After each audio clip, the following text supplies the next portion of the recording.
Hello, my name's David Runciman, and this is Past, Present, Future, the History of Ideas podcast.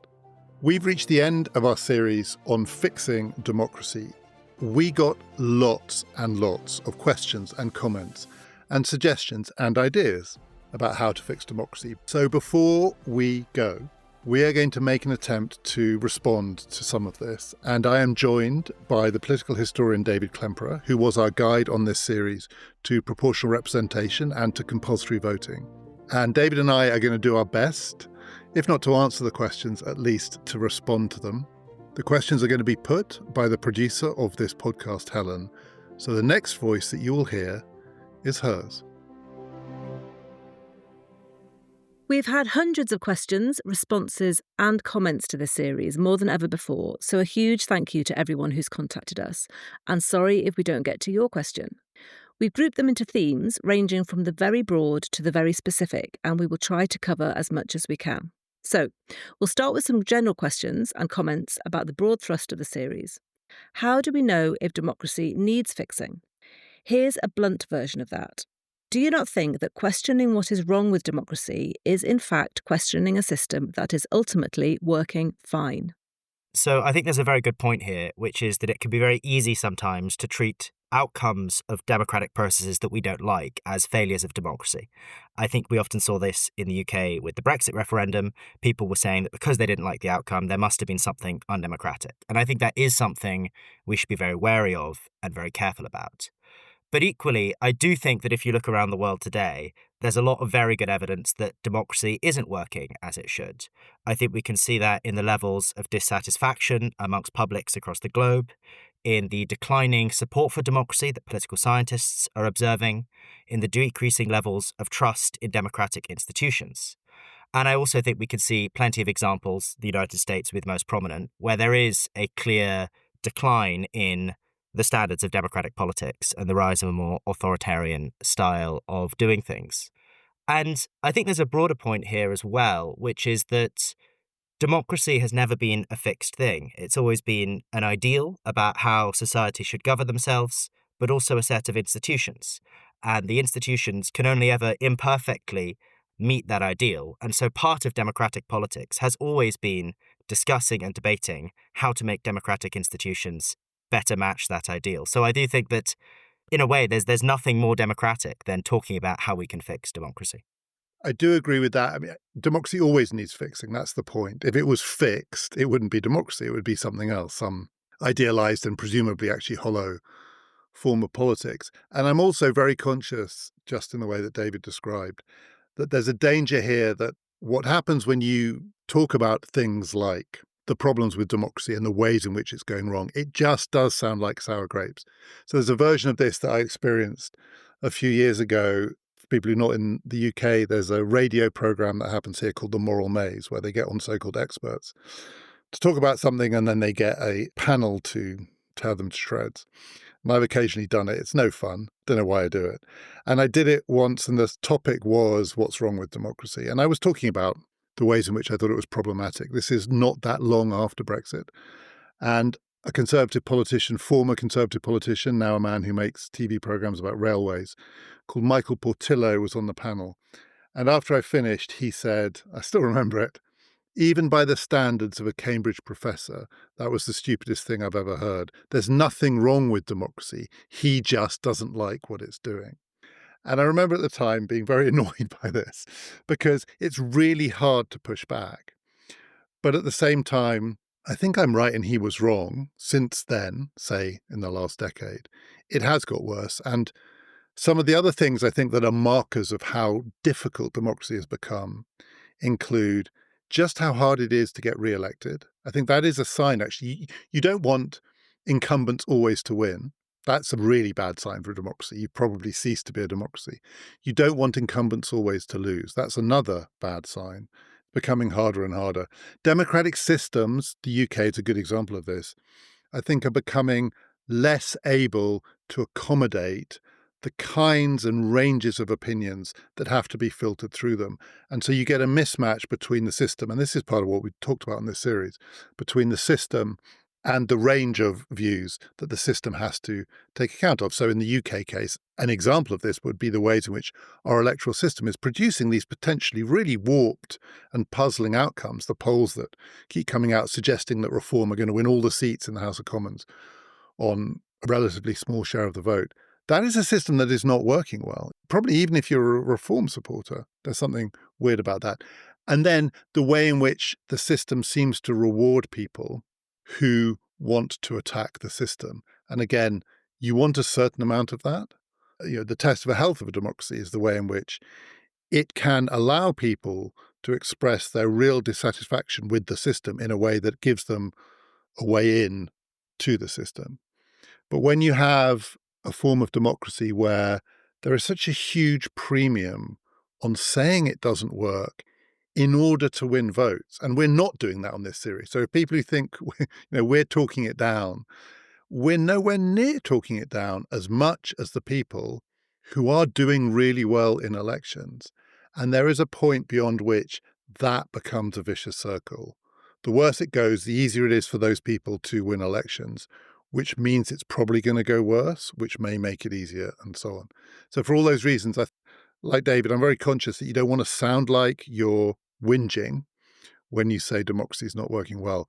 But really, the markers are so many, and by those measures, it's not in a terminal state, but it is in a suboptimal state. I think there's also a political point there, which is that given the increasing support for political parties that are saying things are badly wrong in a variety of different ways, if, as a defender of democracy, you're left just saying, well, actually, everything's fine, that's not going to be a good position for defending democracy. I think the best way to defend democracy is to think about the ways in which, I suppose, as you put it, David, the superstructure of the democratic institutions isn't keeping up with the base of actually existing democratic politics, and to think about ways we could change that to make democracy work better and directly address the causes of dissatisfaction. Someone else, writing from the US, puts it differently. You speak of fixing democracy as if we've had one in the past. When has the States ever been a democracy and not an oligarchy? That's another really good question. I mean, my instinctive response to that is simply to say, of course, it's true, all democratic systems are in part oligarchical as well, or oligarchic. I don't know which is the right word there. That is, all democratic systems, true in the ancient world, particularly true in the modern world, representative democracy creates pockets of power, small networks of influence and control, groups of people. Access to that group becomes the entry point for a kind of political power or authority that is simply not available to the vast majority of the population. That is true of democracy as of all other political systems. So it would be naive and counterproductive to claim that there's a thing called democracy which is resistant to oligarchy. And political science has sort of studied this forever, and no one's found a way out of this problem. So you've got to accept a certain amount of oligarchic control in a democratic system. The question then is what kind of oligarchy you want. And also there's a historical question, which is, has it been more or less oligarchic at points in its history? So if you take the United States, I would say there have definitely been more and less oligarchic moments. The latter part of the 19th century was pretty oligarchic, and then it got better in the early 20th century. It got better again after the Second World War, and one of the things that makes a democracy less oligarchic is simply the rise of all sorts of rival sites of power that can challenge the power of the oligarchs. Second half of the 20th century, that was trade unions, labour movements, and they're oligarchic too. So the big bosses of the labour movements are also oligarchs of a kind. Britain in the 1970s, you ran a big trade union, you were treated a bit like a medieval baron, but there were rival seats of power. I would say it's more oligarchic now than it was then in the United States and elsewhere, but also the character of the oligarchy is changing, because one of the questions you might want to ask is, are your oligarchs moneyed oligarchs? Is this about money power? And we'll probably talk more about this because I think there are other questions about this too. Is it money power? Is it information power, information control? Is it political power? The complaint that was made in the early 20th century is that the sites of oligarchy and democracy were political parties. They were where you created these little pockets of control and influence. That's how the people were kept out. But the really key question is, are these different sites of oligarchic power coming together? So are they fighting each other, or are they cohering? Is there a kind of oligarchic monopolization? And if I look at the United States now, I don't think it's happened. I don't think it's not like Elon Musk controls all of the different measures by which this might be accounted. But information, money, politics, it feels like there is a concentration. And to say of a democratic system that you wish it to be less oligarchic, it's not good enough to say, therefore it should be purely democratic. But I think we can say of contemporary American politics that there are ways in which a democratic system would be better able to break up concentrations of oligarchic power than it does today. I think I have a similar view there. I very much agree that there is a real danger in what I think we're seeing in America and also in the world more broadly, that is the concentration of political, economic, media, infrastructural power in the hands of a small elite, I think specifically around big tech companies. But I think there's also a interesting longer history about thinking about oligarchy and democracy that actually shows us some of the dangers of pushing this point about all democratic systems containing oligarchies too far. So the theorists in the early 20th century of oligarchical powers in democracy, in particular Robert Michels, who had a theory of political parties and came up with this idea of the iron law of oligarchy, that any kind of organization will descend into an oligarchy. But Michels and people like him ended up becoming fascists. They ended up sort of staring too hard into this idea of oligarchy and losing sight of the fact that there is something that separates democracy from dictatorship. And so while I think we should have an analysis of the oligarchical tendencies within democracies, we shouldn't lose sight of the fact that there is a huge difference between, as the Italian political theorist Norberto Bobbio later put it, a system in which elites propose themselves and a system in which elites impose themselves.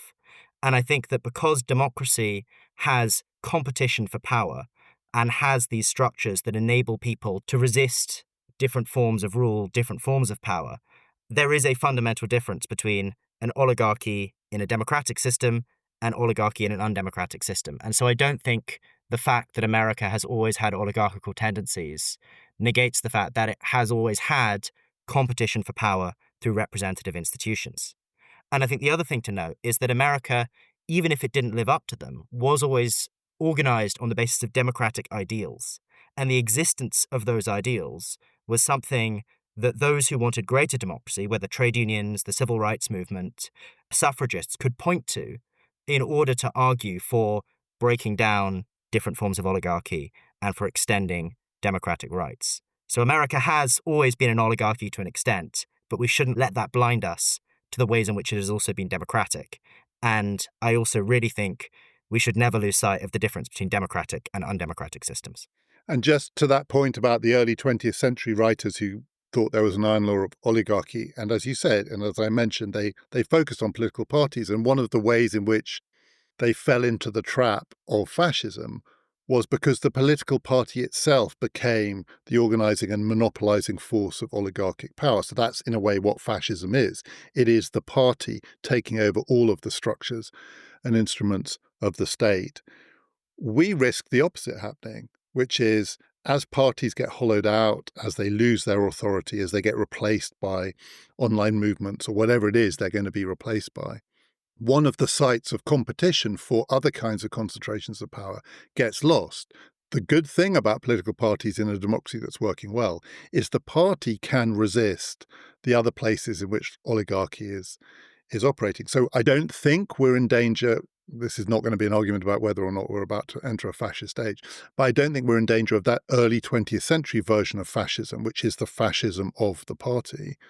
We're more in danger of a kind of oligarchy which isn't sufficiently tempered by the power of political parties to push back. So we've also been asked about how useful it is to come up with ideas for fixing democracy without explaining how the system can actually reform itself. One listener puts it like this: it's hard to see how any number of interesting reform ideas could become real in a time of such widespread cognitive dissonance, conspiracism, and oligarchic control. So how do democracies reform themselves under these conditions?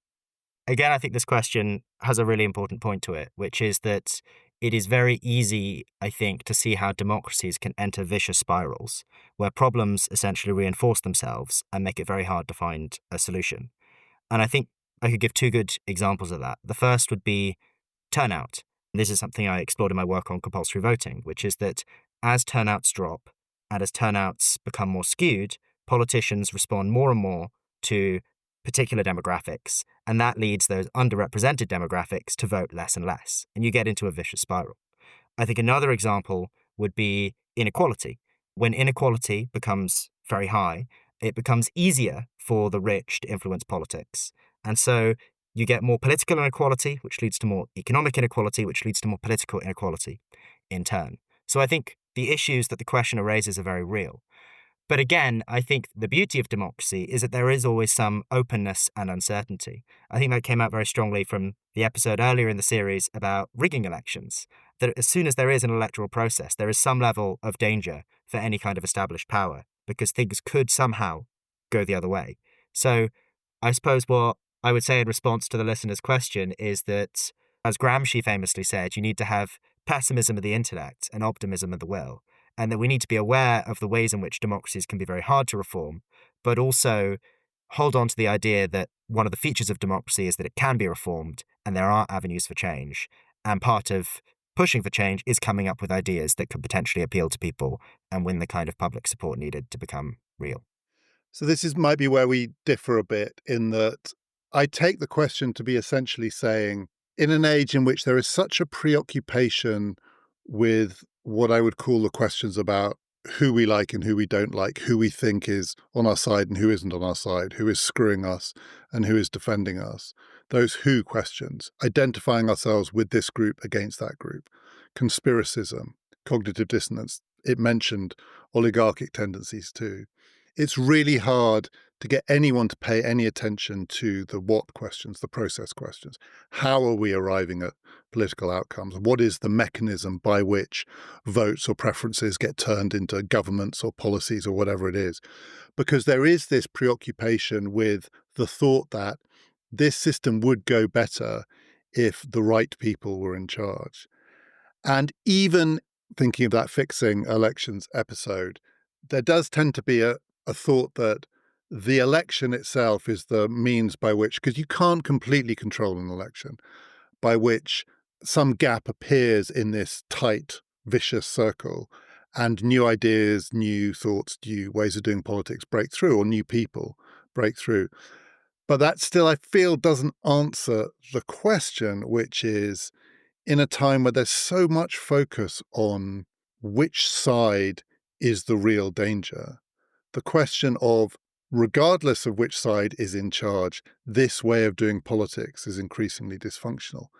That one is harder and harder to push, promote. And it relates to the first question, not least because it sounds a bit whingy and it sounds a bit wonkish as well. You're talking about the things that we talked about in this series, constitutional reform, voting systems, whatever it is, in an age of, let's just sum it up as conspiracism, is really hard.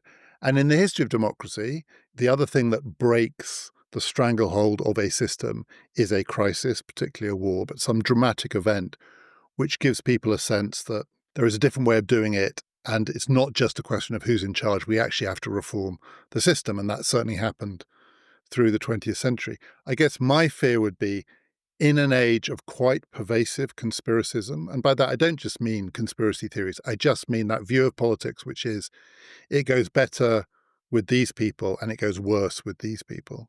In an age of conspiracism, it's quite hard to imagine the crisis that wouldn't feed the conspiracism. Something bad happens.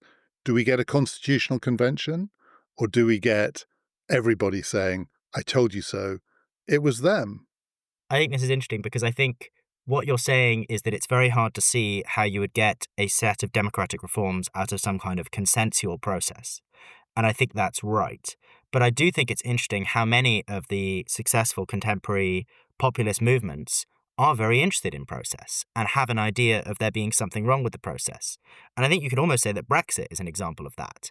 What is Brexit if not a constitutional democratic issue about how power is distributed? And I think that points to the fact that I think there is an interest in democratic structures. And so I think I agree that it wouldn't come through some kind of consensual process, but I do think you could see democratic reform happening through this kind of conflictual, almost conspiracist style of politics. And it's true, Dominic Cummings gave an interview this weekend in which he said he's going to vote for Nigel Farage because he's the only person who's going to blow up the civil service. And that is either an example of someone who really does want reform, picking the person he thinks who could do it through elections, or that is symptomatic of the kind of politics that that listener was complaining about. I suppose I think almost these things can be very tightly linked, and sometimes it's hard to tell what one is and what the other is. And I think if you look at, the French Revolution, say, that was a great moment of political reform, but it was also imbued throughout with conspiracism. And I'm not saying I necessarily think that we should see conspiracism as a good thing, but I don't think we should necessarily see it as mutually exclusive to the kinds of processes that can lead to real changes in democracy. So that connects to some of the many questions we've had about news, media, and misinformation. One simply asks, how important for the maintenance of an effective democracy is an informed citizenry? So I touched on this. We talked about this in the episode with Sam Friedman, the penultimate episode in the series, in which I think I probably came across as a little skeptical or cynical about the value that's put on a well-informed citizenry for a couple of reasons. One, people have never been that well-informed, so we think there's a golden age of democracy, but it's not a golden age of a well-informed citizenry. We're probably better informed now than we have ever been, and yet we seem to see this as the age of conspiracism and cognitive dissonance. And also, I'm not completely clear that citizens having good information is the most important thing. And there are ways in which, pushed, that makes democracy go worse, because one of the questions is what counts as good information. And if there is a single standard of good information, you're going to get a much more homogenous citizenry. And this is actually a genuine, I think, anxiety in the age of AI and the kind of technology that we have. AI gives us incredible opportunities to be better informed, in that it can summarize for us complicated questions and it can access information that we don't have the time or resources to access. But if we were all doing that using the same or similar AI systems, trawling themselves the same vast databases, we would end up with a much, much more stodgy, homogenous, bland politics, actually. And then, frankly, a hell of a lot more conspiracism, because the natural human reaction to all of that would be, why are we all being told the same thing? So I'm a little wary of thinking that the problem with our democracy is that the voters aren't well informed enough. And I know I'm not well informed enough. I don't think any of us are well informed enough. But I don't think that's the problem. There is a point at which either the complete absence of information, or more particularly, everyone sharing the same mis or disinformation, is problematic. But there's also a sense in which it's actually about, who is shouting loudest using these new forms of communication. And in a way, you could say the people who are the biggest problem are the people who are, in their own minds, the best informed, because they probably aren't as well informed as they think they are, but also thinking that you're well informed creates a kind of stridency and intolerance. And I'm not saying this is just true of the people who have gone online, discovered that there is a vast conspiracy, and concluded that they now know the real story. I'm including the very well-educated. I mean, this came out in the Brexit referendum, right? The people who thought of themselves as the best informed about this were also in many ways the most intolerant on the Remain side. And part of what happened was a reaction against those people and their sense of well-informed entitlement.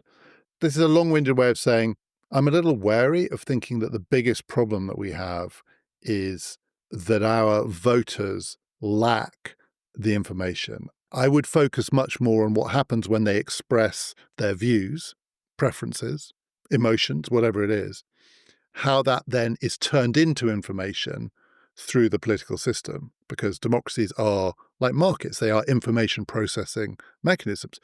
Free markets don't work well or badly because the people who are buying stuff are better or worse informed.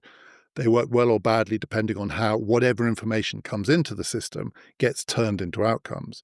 And I would focus more on that. I think misinformation and a lack of information is a problem, because some level of information about what's happening is needed for there to be any meaningful accountability. But I actually think, as David emphasizes, that we've had voters who know a lot less than they do now in the past, and that hasn't always been a problem for democracy. So I think we need to be thinking about this not at the level of individual citizens and whether they're informed or not, but the kind of processes through which citizens interact and out of which some idea of public opinion emerges.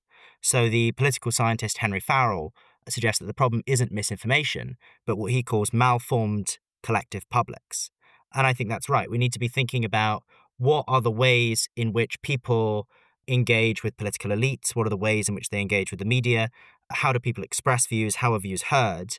And what does that do in terms of shaping what people understand as common sense, what people understand as public opinion, and what people understand as the kind of political leaders that they should put their trust in?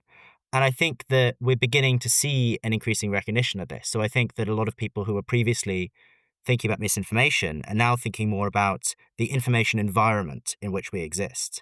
And it's about moving the focus, I think, from the individual citizen to the kind of structures through which we do democratic politics. I was at an event recently with a Labour MP who was talking about resolving trust in democracy by sort of giving voters lessons in media literacy. And I just thought this was sort of totally off the mark, because ultimately you can give voters as many helpful pamphlets as you like about how to interpret media. But if they're still operating in a public sphere in which what opinions are promoted or what opinions are seen to be normal are determined by algorithms, that isn't going to do very much good. So I think we need to be thinking at the collective level about how our public sphere operates, rather than at the individual level about how much information voters have. So someone else, even more bluntly, suggests ban the internet. Can democracy actually be fixed in the age of social media, especially since the rise of AI? Genuinely, I don't know how to answer that question. It's one of those ones where I feel there probably should be an answer that I can give and I can't give it.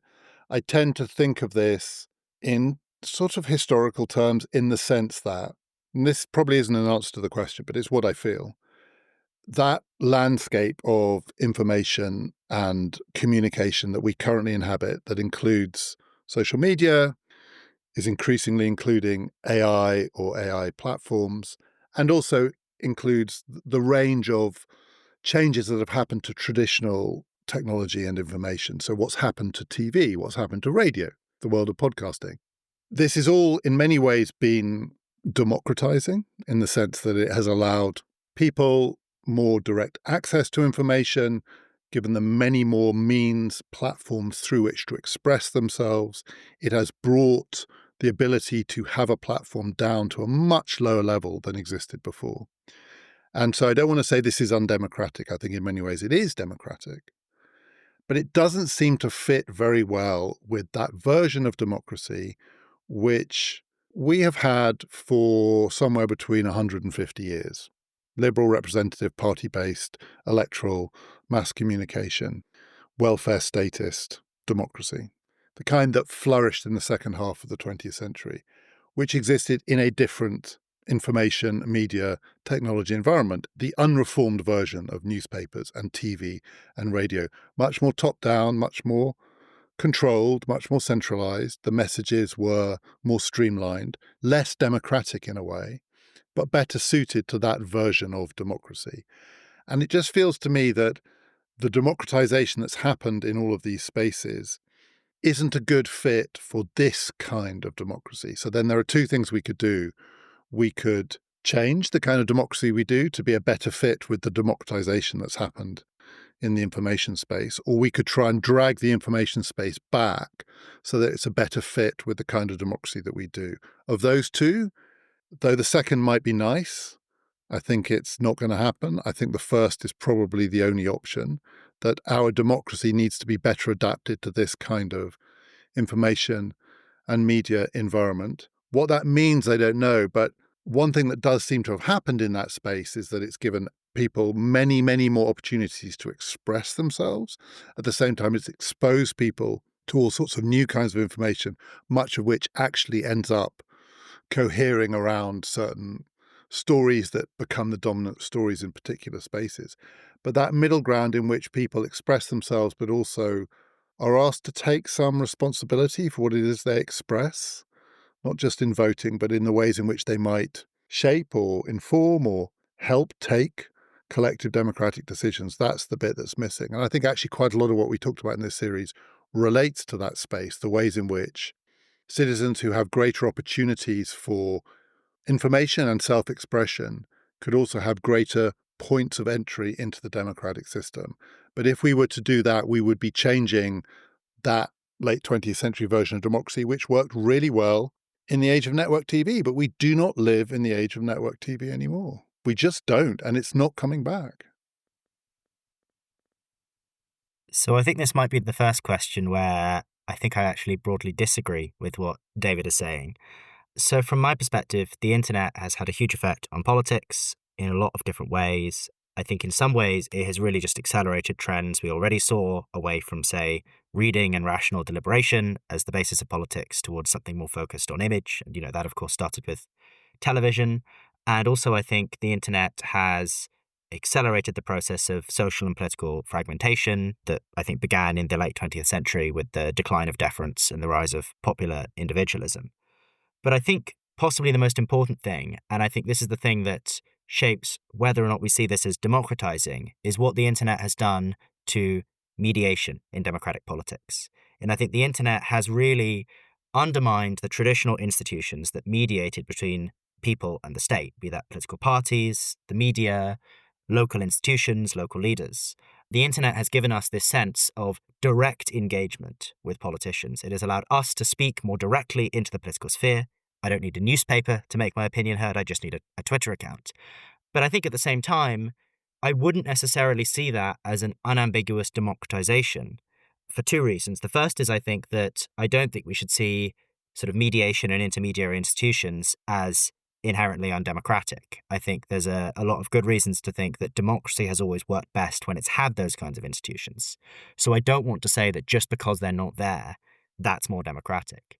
The other thing, I think, is that it's easy to ignore the ways in which things actually are still very mediated, but just in ways that we don't see. And in particular, through the role of algorithms used by tech platforms to determine what is seen and what is not seen. So I think in a lot of ways, actually, there's a lot more centralized control of democratic debate now than there once was. In the past, there would have been a whole competing range of different kind of media outlets, different civil society organizations through which opinions were expressed. Whereas now, there's a very small number of tech platforms that essentially have a monopoly on political debate and political discussion. And from my perspective, I think that poses a fundamental danger to democracy, because I think for as long as that is the case, and I think it is increasing the case, not only because social media is becoming more central, but because social media platforms themselves are becoming more algorithmically controlled. 10 years ago, what you saw on Twitter, say, was largely a product of the people you had decided to follow. Today, what you see in X is the product of what the algorithm decides to show you, and that in turn is about what Elon Musk wants you to see. So I think that if we want to protect democracy, we actually do need to think very seriously about the kind of information sphere. And I do think we need to be willing not just to change democratic institutions, but to fundamentally treat the information sphere as something that can be legitimately, democratically regulated and contested. So I think that at a very basic level, a practical measure that I think democracy should look at doing is saying that any content that is algorithmically promoted by a social media platform should be treated as if it has been published by that platform. If a newspaper publishes false information about someone or publishes incitement to racial hatred, it's legally liable. But if the Twitter algorithm deliberately promotes that sort of material to millions of people, that's currently not treated as something for which it's responsible. And I think we need to bring the role of these platforms and the role of these algorithms in shaping democratic discourse into the realm of democratic scrutiny and start regulating that in the same way we regulate other kinds of media organizations. And then I think more long term, we should be thinking about what would it look like to have a public sphere and an online public sphere that is democratically controlled and determined. So interestingly, I think some of the most radical ideas about this can actually be found in a book by the now Labour MP, Josh Simons, who proposed, for instance, that the rules that determine the algorithms for Facebook, for instance, and for Google should actually be decided by a citizens' assembly, and then individual cases of enforcing the rules on social media platforms should be determined by citizens' juries and other things like this. So I think actually there's a wide scope for thinking about how we could have an online information space that is much more conducive to healthy democracy and much more outside the control of a small number of oligarchs. I think there are actually also practical examples of this in Taiwan, where they have new platforms. I think it's called the V-Taiwan platform, that is a online platform where people are invited to express opinions on contentious issues. And what this platform does is it uses artificial intelligence to cluster opinions and to find different points of dissension and consensus. And I think actually we should be thinking about the ways in which we can use online platforms to do democracy in a healthier way. So I think contrary to David, I would be much more focused on trying to change the way in which online politics done and change the information sphere. And I think that, for me, would be the priority. So in relation to the social media platforms and the companies that run them and the people who run those companies, the need to find some kind of protection for the users against the ways in which they are now subject to unaccountable forms of control, essentially, through these companies, also, to me, suggests that it needs mediating institutions. And there is almost a circular aspect to this, the hollowing out of the mediating institutions, which has allowed this to happen. And then we say, what we need are better mediating institutions to prevent this from happening. I'm a little skeptical of the idea that the conventional mediating institutions are going to be able to do it. And it sometimes almost comes out that those conventional mediating institutions are things like old-fashioned forms of media and communication, the ones that we've lost and we wish would come back. The BBC, say, for example. It's not going to happen. But the second, I would agree. I think it was almost what I was trying to say, which is this technology has given citizens extraordinary opportunities to express themselves, but in a way that feels very disconnected from any political process that might produce particular outcomes. And that's not just a problem for the process, it's a problem for the citizens. It means it's responsibility-less expression that they are engaging in.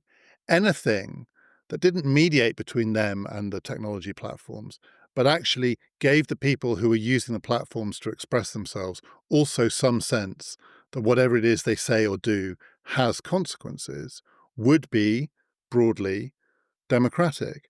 And the sort of things that you were describing there, I mean, I'm not sure whether a citizens' assembly, but anything where there was a kind of give and take, where people felt that what was going on in this world had bite for them in whatever form that took.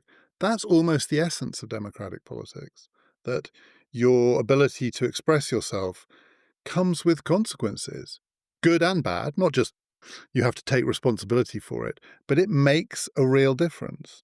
And that's the thing that's missing. Okay, so we're now going to move on to the many questions we had about the role of money in politics, which was something we didn't discuss much in the series. Here's one. How can we remove money from politics? Will corporations rule going forward? So this touches on what we were just talking about. What I would say in response to that is that it's two questions. So it's not just one question. Money in politics equals corporate power in politics, in the sense that you can have a democratic political system. Maybe the British political system is an example of this, which is, by international standards, relatively good at managing the inflow of money directly into the political system, certainly compared to the United States. But nonetheless, in which certain corporations have an outsized influence, in which politicians, the state itself, is very dependent on certain corporations, because corporate power is not just money power. It includes personal connections. So this goes back to the oligarchy question and whether or not the people at the top of the most powerful corporations have just a direct and unmediated kind of access to the people with political power. But it relates to what corporations provide. I don't think Google, Alphabet's influence in UK politics is a money influence, but it is an enormous influence because of the dependency of the British state, same with Amazon, same with Meta, on many of the things that these companies produce. So it's not just the case that money power equals corporate power equals money power, though certainly in the United States, I think those two overlap considerably. But part of the answer goes back to what we were just talking about.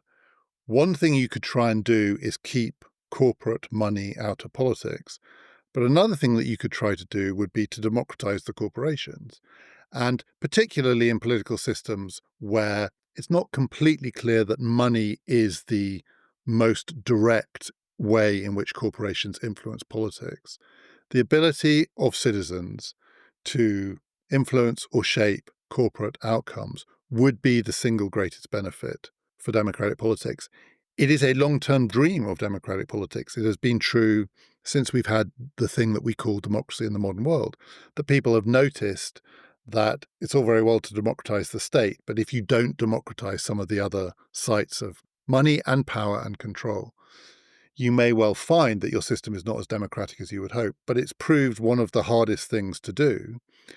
And I feel we live in an age now in which whatever you think about the state of our political democracy, corporate life, big corporate life, multinational, big tech, big pharma corporate life is as undemocratic as it has ever been. It is centralized, controlled by small numbers of individuals. Even shareholder democracy is not what it was. Never mind workers on the boards, never mind the ways in which a corporation could open itself up to forms of control by its consumers. There is less of that happening than ever.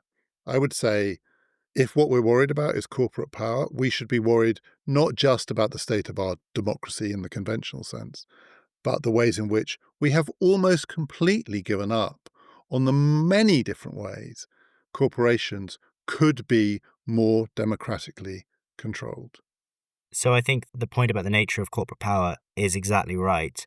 States are ultimately dependent on the willingness of the holders of capital to spend money to invest. I think we can see this in the British government today is constantly talking about the need to secure investment. And that is, I think, the primary way in which there is the influence of money in politics. I also think it is notable the way in which corporate power is shifting from what were once the kind of dominant industries that were publicly listed companies to now what are privately controlled family industries. So Trump is a great example. The Trump organization is not a publicly listed company. It is a family company that is much more tightly controlled. And I think that is broadly replicated across the American economy in particular and in the pattern of political donations. So in 2016, for instance, in the both Democratic and Republican primaries, a majority of the donations that were given, a majority of the money that was donated was from a small number of ultra-wealthy families. So this idea of corporate power, I think, needs to be almost nuanced in that it's not necessarily it's not ICI that is going to rule things. It's going to be family offices and individual people, often more involved in speculative kinds of finance than in what we might think of as the real economy. And I think that almost makes the role of money in politics more dangerous. But I also think that being said, traditional forms of money in politics in terms of political spending are a real danger. And in the UK, I think we're simultaneously extremely lucky in that there hasn't historically been that much money in politics, but that also makes us very vulnerable. And I think that means that should someone decide they wanted to spend American-style amounts of money in the UK, that would be a real risk. And I think there is a real need for reform in order to forestall that possibility. So there needs to be a lot more regulation of proxy donation, a lot more regulation of people setting up shell companies to funnel money into the UK. And I also think there need to be lower caps on political spending and political donation on the whole. But I think we have quite a vulnerable system at the moment. It's interesting to see that reform has had to return more political donations in a short space of time than I think any political party has previously, and that we're now starting to see the rise of people donating money in cryptocurrency, which is much harder to trace. And I think probably that's something that we need to clamp down on if we want to keep our politics free of the direct influence of money, while fully accepting David's point that the most powerful way in which corporations influence politics is not through direct political donation, but through the role they have in the economy. Now to some questions on more specific themes. Plenty of people wrote about the ways in which demography and voting behaviour seem to skew democracy in favour of older voters at the expense of younger ones. So, should we restrict the franchise at the upper end of the age scale? Should there be an age-based cut-off after which you can't vote? So this is an idea that I can definitely see the appeal of in the abstract. that if we, existed in some kind of historical vacuum and are designing democracy from scratch, we might want to say that we give the vote to people at a specific point in their life. In the world we live in, however, I would be very, very wary of a reform like this, because I think it involves going back to an earlier idea of what voting is about and what the suffrage is about than we have now. So in the 19th century, in the kind of pre-democratic period, the suffrage was sort of understood as a function or as a trust, something that we give to people who we think are fit to exercise it in order to secure good political outcomes. So that generally meant owners of property, but you had all these debates about who was fit to be brought into that, what level of property ownership was required. Were women fit to be brought into that? Should there be educational qualifications? Should some people get more votes than others on the basis of their fitness? And what we then saw in the, I think, early 20th century was a switch to a very different understanding of the suffrage, which was all about rights and equality, and the idea that if you are a member of a political community, then you have the right to have your voice heard, to have your say, and to get a vote. And I think that switch was a very good switch, and I think we need to be very conscious of that. And so I would be very wary of a reform that disenfranchised people on the basis of getting better outcomes. I think the point that democracy is skewed to the old is a real concern, but I don't want to be deciding on who votes and who doesn't on the basis of whether we think these people are going to do the right thing. I think we have to stick to the egalitarian understanding of voting as a right that we give to people because they are a member of our political community. They deserve a voice just like everyone else does. They should be able to participate. So I think on those grounds, I would not want to embrace that proposed reform, even though I very much share the concern about the ways in which turnout disparities are skewing politics towards the old. All I'll say is that if democracy is as David described it, and we give the franchise to people as a right because they're a member of a political community, because they have a voice that can and should be heard, it's so clear to me that disenfranchising older voters is a much less good way of doing that than enfranchising children. Alternatively, someone suggested splitting the nation into electorates, as happens in the Australian Senate by way of geography, but doing it by age. Representatives for each age group, starting with those aged 18 to 27. Should there be quotas or other kinds of guaranteed representation for younger voters? Alternatively, is weighted voting in favour of younger voters ever a good idea? I think it's an interesting idea. I definitely think not only are electoral outcomes skewed because older people outvote younger people, but younger people are underrepresented by young people in parliaments. That's definitely true. In the UK House of Commons, there are many, many more people in their 50s, 60s, 70s than in their 20s and 30s. The problem with doing it by age cohort rather than, say, in the Australian case, by geography, by state, New South Wales, Queensland, Victoria, it's not completely clear that those age cohorts mean much to people. I mean, you could do it in generational terms. You could have a Gen Z, Gen Z, Millennial, Gen X, Baby Boomer. I don't know, where do we go after that? Greatest Generation, Silent Generation, if there are any of them left. In that people do identify a little with those generations, and there is some conflict between those generations. They express dislike, in some cases contempt for each other. But as a way of grouping people politically, it feels a little thin as a solution to this relative to the other ways in which people might be grouped. And the most conventional one is geographical, by constituency, by area. So I'm not sure if you did it like that, it would look anything other than pretty contrived. And I'm also wary of weighted voting for some of the reasons that David was saying before. In an ideal world, if you were designing these systems from scratch, there are lots of things you might do, and people might think, well, that's fine. I understand the reasoning. But once you have more or less universal, one person, one vote democracy, tinkering with that, it's not just that it looks dangerous. I think it's very hard to do it in a way that doesn't alienate the people that it alienates more than it enthuses the people that it enthuses. Some people having more votes than other people, certain groups being guaranteed seats in parliament. We talked about it in relation to quotas for women, which is probably different because the categories are so fixed and the injustice is so clear, or the inequity is so clear. But in generational terms, 18 to 27-year-olds giving more votes to younger voters, given everything that we've been talking about in this conversation, let's go back to that word conspiracism, the climate in which democratic politics happens now. I think once you have one person, one vote, universal suffrage, you're basically stuck with it. And everything else that you do has to start from there, which is why votes for children is fine. So I agree with David about weighted voting. I think that, like an age cutoff, it kind of harks back to these 19th century ideas of plural voting, which I think we have rightly moved beyond on egalitarian grounds. On the idea that we would divide the nation up into electorates on the basis of age rather than geography, I think this actually harks back to a different set of interesting 19th century debates about what are the different divisions that we should be representing politically. So it wasn't always taken as a given that it should be geography. You had a lot of people who advocated at different points that it should be occupation, for instance, that you'd have different occupational groups would each elect representatives. So farmers, factory workers, shopkeepers would each get their representatives. You've also had ideas that you do it on the basis of class or income or wealth. And I think the thing to think about here is when we decide that a particular category is deserving of representation, as per that category, we're essentially saying that we understand that to be an inevitable kind of division in society. I think we're naturalizing it as something that we expect people's political identity to be based around, and we're naturalizing it as an interest group that should exist and it's healthy to organize our politics through.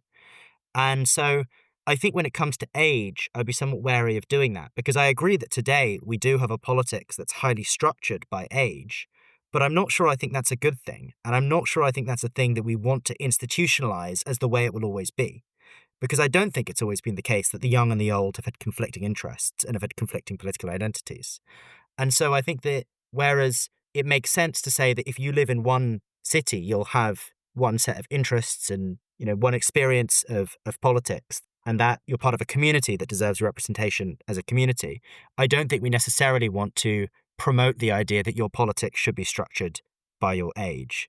So while I could, I think, be sympathetic to the idea of quotas for young people to even out representation, to sort of force parties to put forward candidates of different ages, I don't really like the idea that we would replace geographical representation with age representation, because I think it would essentially be saying that age should be structuring politics. And in my view, it probably shouldn't be. And just to say one thing about that, I completely agree that you don't want to say the thing that we're dealing with now is the way that we're going to structure it going forward, as though our current preoccupation is the natural one that should organise politics for the future. And yet this is only going to get worse. It is worth saying that we are in an unprecedented situation in which we are living in dramatically ageing society. So it's happening much quicker, I think, than people appreciate just how fast the median age is rising. Partly because people are living longer and partly because they're having fewer children. It's happening faster in other countries than here. There are parts of Europe where it's accelerating at an amazing rate. So the median age of the voting population is somewhere in the mid-50s. In Britain, it's about 50 now. But 50 years ago, 100 years ago, it was a completely different world. And it's not coming back. That world is not coming back. There is no evidence anywhere that people are going to live less long, or that they're going to start having more children. It is not happening. These forces are almost natural in the way they're operating everywhere in the world at the same time, but particularly in mature democratic societies. So even though it's true, you don't want to say the problem that we have now is the one that we should use to organise our politics going forward. It's probably also worth recognising that if we don't do anything about it, it is going to get worse and worse. You might say, well, age will change as a category. 50 will become the new 40, 70 will become the new 50 as people get older. Now, age is just a number. But still, the pace at which this is happening, there is a lot of evidence that those generational conflicts and divides are becoming entrenched and under these conditions are likely to worsen. So if we don't do this, and we probably shouldn't do this, we should do something. So I think I take the point that conflicts on the basis of age are going to continue and are going to get worse. So I think the question then is, would it make it easier or harder to manage those conflicts if we explicitly structure political representation through age. And I think my view is that doing that would probably make things harder. Speaking of Australia, we got a lot of feedback from Australia on the episode about compulsory voting. Too much to cover here, but here's one question. Does compulsory voting risk obscuring discontent with the system by pushing politicians towards the centre because they don't need to get those on the fringes to show up? Isn't it better to know who is really fed up with the whole system? So I think I'm not particularly convinced by that, because I think the most important thing compulsory voting does is it changes the incentives pacing politicians. And in a compulsory voting system, if it is the case that there are a whole load of people on the fringes who are very unhappy and aren't happy with the offering from the mainstream parties, well, then those people will have to vote. And that creates a great opportunity for new entrants to politics to come in and appeal to those people. So I think this could hypothetically be a problem in an electoral system like in America, where it's very hard for new parties to get in. But under most electoral systems, I think even under the British electoral system, if it is the case that there is a large chunk of voters who are dissatisfied with the mainstream offering and will definitely be voting, then that creates opportunities for people to represent those voters. And I think is in fact more likely to see those people politically represented than a system in which they simply are able to stop voting, and it isn't particularly opportune for a new party to come along and represent those people because they've switched off from politics entirely. I want to just ask you a straightforward question about this, which is those 3.5 million people who were told voted in the Brexit referendum but didn't traditionally vote in general elections, and that the Vote Leave campaign targeted. Had those people been required by law to vote, so that politicians were having to take account of their views or at least try and appeal to what they thought their views were, how do you think British politics would have been different? So if we do the counterfactual, imagine we had compulsory voting, say, from the start of this century, so that by the time we got to 2015, 2016, those people had been voting in elections, people who were increasingly unhappy about Britain's membership of the European Union, but actually were probably unhappy about a lot of things, of which that was one of a constellation. Would we have had different parties emerging, do you think? Or would the two main parties have moved closer to that point of view? Would Brexit not have happened? I'm not sure we would necessarily have had new parties emerging, but I do think we'd have had both main parties putting forward different sets of policies and governing in a different way, because those voters would have been shaping electoral outcomes and shaping what it was strategic for parties to do and offer.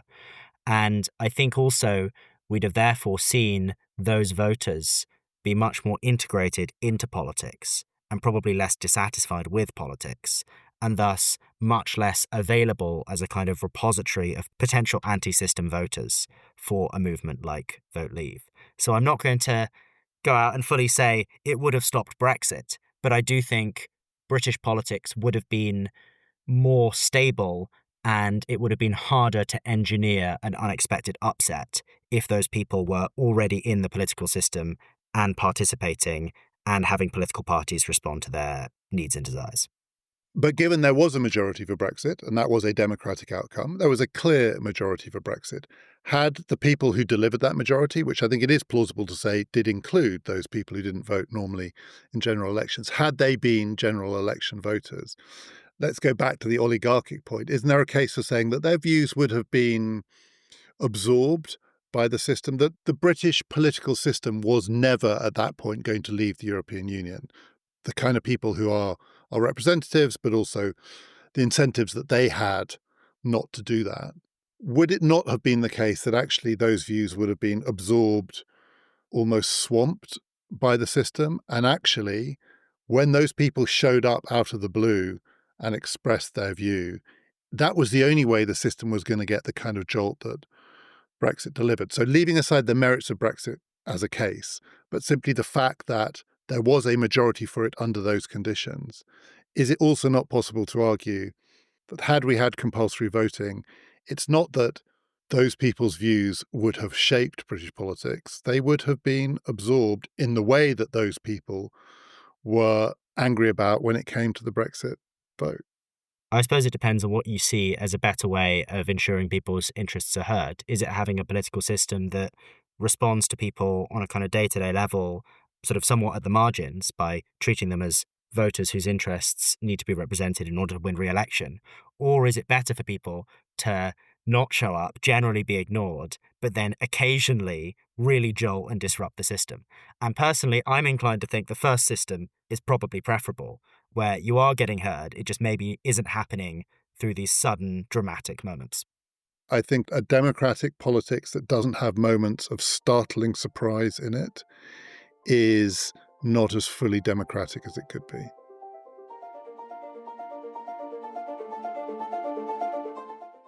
That is the end of today's episode, but it is not the end of the questions. We had so many that we have recorded an extra episode.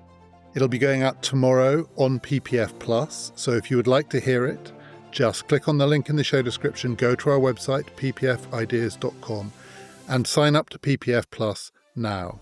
You'll get all our bonus episodes, 2 new bonus episodes every month, plus ad-free listening. In tomorrow's episode, we are going to be talking about subjects ranging from sortition to referendums, to debating styles in the House of Commons, the collapse of centre-right parties around the world, the fate of capitalism, the question of whether democracy has passed the point of no return, and lots of other things too. So do sign up to PPF Plus to get that and all of our bonus episodes. It's £5 a month, £50 for the year, and it provides invaluable support to this podcast.